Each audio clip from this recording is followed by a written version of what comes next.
Hello everyone, welcome to our channel. మళ్ళీ కొత్త రెసిపీతో మీ ముందుకైతే వచ్చేసానండి. ఇవాల్టి మన రెసిపీ అయితే సొరపిట్టండి. సింపుల్గా ఈజీగా ఎవరైనా చేసుకోవచ్చు. దానికోసం ముందుగా సొరచేప ముక్కలను అయితే తీసుకొని చక్కగా క్లీన్ చేసి పెట్టుకొని మనమైతే స్టీమ్ మీద 15 నిమిషాలు అయితే కుక్ చేసుకోవాలి. చాలామంది ఏంటంటే పసుపు ఉప్పు నీళ్ళలో వేసేసి ఉడికించేస్తుంటారనమాట. అలా ఉడికించడం వల్ల ఈ చేపలో ఉన్న న్యూట్రిషనల్ ఫ్యాక్ట్స్ అన్ని వెళ్ళిపోతాయి. సో ఇట్లా కాకుండా మనమైతే ఇలా స్టీమ్ మీద కుక్ చేసుకున్నాం అనుకోండి, ఎక్కడికి పోవండి. మనం తినే ఆహారం మనకి యూజ్ ఉండాలి కదండి.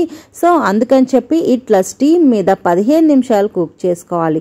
15 నిమిషాల తర్వాత మనమైతే తీసేస్తే చక్కగా ఈ చేప అయితే కుక్ అయిపోతుందండి. నార్మల్గా ఈ సొరచేప ఏంటంటే చాలా గట్టిగా ఉంటుంది మీట్. సో అందుకని దీన్ని వేరే రెసిపీస్ ఏమీ ఎక్కువగా చేయరని ఇట్లా పిట్టు మాత్రమే చేసుకుంటారు. సో ఇది కంప్లీట్గా చల్లారినాక మనం దీని లోపల బోన్ అయితే ఉంటుంది.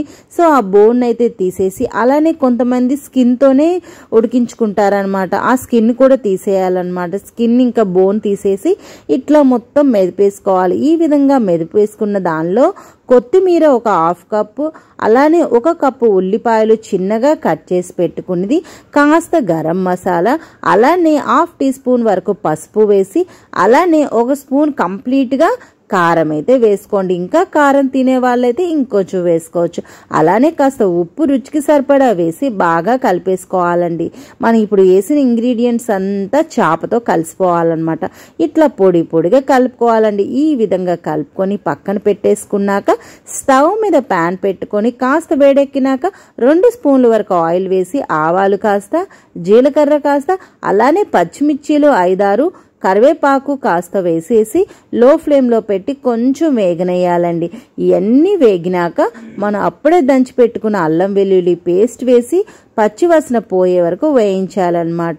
పచ్చివాసన పోయింది అన్నప్పుడు ఆల్రెడీ కలిపి పెట్టుకున్న సొరచేప ఉంది కదా, సో ఇదంతా వేసేయాలి. ఇదంతా వేసి మనం కుక్ చేయడం అంతా లో ఫ్లేమ్లోనే అండి, అస్సలు హై ఫ్లేమ్లో అయితే పెట్టొద్దు.